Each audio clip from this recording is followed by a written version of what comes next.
Bismillah, wassalatu wassalamu ala rasulillah, nabina Muhammadin sallallahu alaihi wa alihi wa sallam.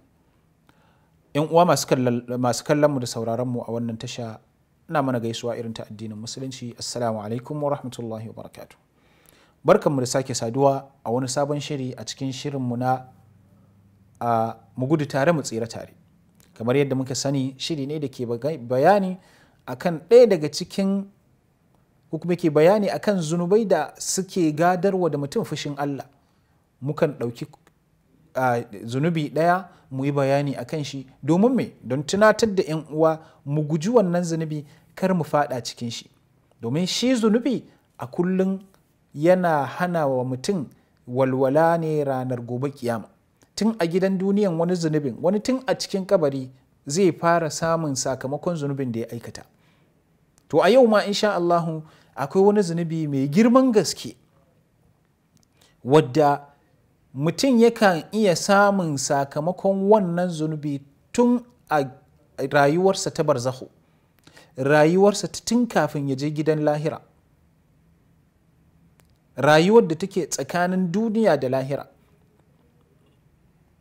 Ita ce rayuwar barzakh, rayuwar cikin kabari. To lallai menene wannan zunubi? Na san masu sauraro za su so su ji menene wannan zunubi. Zunubin shine ainihin rashin tsarkakuwa daga fitsari. Rashin tsarkakuwa daga fitsari yana gadarwa da mutum azaba tun a cikin kabarinsa kafin kuma ya koma gidan lahira. Wata rana annabi sallallahu alaihi wasallam ya wuce akan wasu kaburbura guda biyu, sai ce innahuma la yu'azzaban. Ma'abuta waɗannan kabarin guda biyu ana musu azaba. Ya ce wa ma yu'azzabani fi kabirin, ba wai ana musu azaba bane akan sun yi wani katon zunubi, shirka ko kuma Allah. Sai dai ya dawo ya ce ala innahu kabir. Wannan abin yana da girma, saboda duk abin da aka ce ana ma mutum azaba a cikin kabari a dalilinsa, to abu ne mai girma. Sai annabi sallallahu alaihi wasallam ya yi bayanin menene wa'annan ma'abuta wannan kabari guda biyu suke yi har ya kai ga ake azabtar da su. Ya ce amma ahaduhuma fa kana yamshi bin namima. Ɗaya daga cikinsu aikin da yake yi wanda ya gadar masa da azaba a cikin kabari shine annamimi ne. Yana yawo da annamimanci don ɓata tsakanin mutane. Wa amma al-akhar fa kana la yastabri'u min al-bawl. Amma na biyun shi kuma abin da ya gadar masa azaba a cikin kabari shine ya kasance baya tsarkakuwa daga fitsari. Ma'ana zai iya lokacin wannan hali ne na da farko tukunna hali ne na kafirai. Domin duk wanda zai yi fitsari bai yi tsarki ba, zai yi fitsari bai yi tsarki ba, to lalle ka tabbata tufarsa ma najasa ce tukunna. Gashi bai yi tsarkaku ba, to wannan shine abin da yake faruwa so da yawa ga waɗanda suke kafirai. Domin lokacin da za su yi fitsari idan ka kalle su ba ruwa da za su kama, sai dai kawai mutum ya gama fitsarin shi ya mayar ya saka wandon shi, wani sauran ɗigon fitsarin duk ya sake zuba a jikin shi. In ma bai sake zuba a jikin shi ba dai bai wanke ainihin al'aurarsa ba ta yadda zai tsarkaku da wannan fitsarin. Kaga wannan al'ada ce ta kafirai. To annabi sallallahu alaihi wasallam ya gwada mana irin wannan al'adar tana gadarwa da mutum azabar kabari. Annabi sallallahu alaihi wasallam ya ce wannan baya ainihin tsarkakuwa daga fitsari. Annabi sallallahu alaihi wasallam ya ɗauki wani kara ɗanye ya tsaga shi biyu, ya kafa a kowane tsagi ya ɗora akan kabarin, ya ce la'alla Allah subhanahu wa ta'ala zai ɗan rage musu azaba, zai haffafa musu azaba matuƙar waɗannan karare ba su bushe ba. Ma'ana da sun bushe za a dawo a ci gaban su da azaba. Allah subhanahu wa ta'ala ya kiyashe mu. Sannan a wani hadisin annabi sallallahu alaihi wasallam yana cewa tanazzahu min al-bawl, ku tsarkaku daga fitsari. Saboda me? Fa inna ammatu azabil qabr min al-bawl. Saboda yawan azaba da take faruwa a cikin kabari yana faruwa ne ta hanyar rashin tsarkakuwa daga fitsari. Bisa ga haka nake jin hankalinmu, kar ka zanto mai gaugawa a lokacin da ka je yin tsarki a bayan gida. domin so da dama wani zai iya yana yin fitsari ya tsuguna ya yi fitsari kila har ya ma yi tsarkin amma yana tashi kuma sai wani fitsarin da ya rage a jikinsa sai kaga ya zubo a ainihin jikinsa ya ɓata masa jiki ya ɓata masa kuma tufa. To ka tabbata cewa ka yi tanazzuhi ka tsarkaku da kyau kafin ka tashi.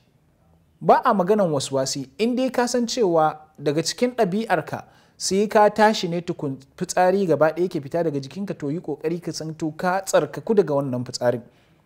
Domin abin da zai faru a lokacin da mutum bai tsarkaku daga fitsari ba, na farko dai duk wata ibadar da ya yi sunanta fashila, ibadar ba ta karɓu ba. Ka je tsarki don ka yi alwala sai ya zanto ka najasta kanka nema gaba ɗaya, ka najasta kanka ka najasta kuma tufafinka, sai kuma ka je gaban Allah subhanahu ta'ala da wannan rashin tsarkin na jikinka da rashin tsarkin tufarka, ka ce za ka yi sallah da wannan, to kaga wannan sallar dai bata karɓu ba. Kuma Allah subhanahu ta'ala ya gwada mana wa thiyabaka fatahhir, ka tsarkake tufarka a lokacin da za ka yi sallah, a lokacin da za ka yi ibada, tufarka ta zanto mai tsarki. To lallai dai jan hankali ga 'yan uwa shine duk lokacin da za ka biya buƙatarka to ka tabbata ka tsarkaku kar ya zanto ka rage wani abu da ka iya janyo maka wannan azaba mai girma. Domin ba ƙaramin tashin hankali ba ne a ce lokacin da mutum ya je kabari, shi kan shi kabarin in ka kalle shi kawai masifa ne, ga duhu ga kunci, to kuma a ce bayan wannan duhun bayan wannan kuncin a ce kuma ga azaba da za ta rika faruwa a kanka. Azabar kuma fa ba wai a'a yau bane ko gobe, tsawon zamanka a cikin kabarin nan, in tsora shekara 100 a yi tashin alkiyama, to wannan shekarun kana nan a cikin kabarinka wannan azabar tana ta faruwa ba don komai ba sai don rashin tsarkakuwa daga fitsari. Lalle ya kamata mu duba mu kalla mu san cewa wannan ba karamin zunubi bane da ke gadar da mana da taɓewa tun a cikin kabari. To idan ya zanto a cikin kabari mutum yana azabtuwa, me tunaninka kuma in an koma lahira? Me tunaninka in an yi tashin alkiyama? Kana zaton Allah subhanahu wa ta'ala zai kyale shi? Abin da zai faru shine na farko dai sallar shi ba cikakkiya ba ce, saboda duk sallar da zai yi yana yin ta ne ba cikin tsarki ba. Ita kuma sallah idan ba ta samu cika ba, to fa ba a duba sauran ibadun. To kaga rashin tsarkakuwa daga fitsari ya gadar maka da ibadun da ka yi, ko kuma ibadar sallah wadda ita ce farkon abin da za a fara yi wa ɗan adam hisabi a babin ayyuka na ibada da aka umarce shi da shi, ta samu tasgaro. To a lokacin da sallah kuma ta samu tasgaro, kamar yadda ya zo a cikin hadisin annabi sallallahu alaihi wasallam, sauran ayyuka ma ba a kallon su, saboda tun da sallah ta samu tasgaro, to min babi aula a ce sauran ayyukan ma sun samu tasgaro.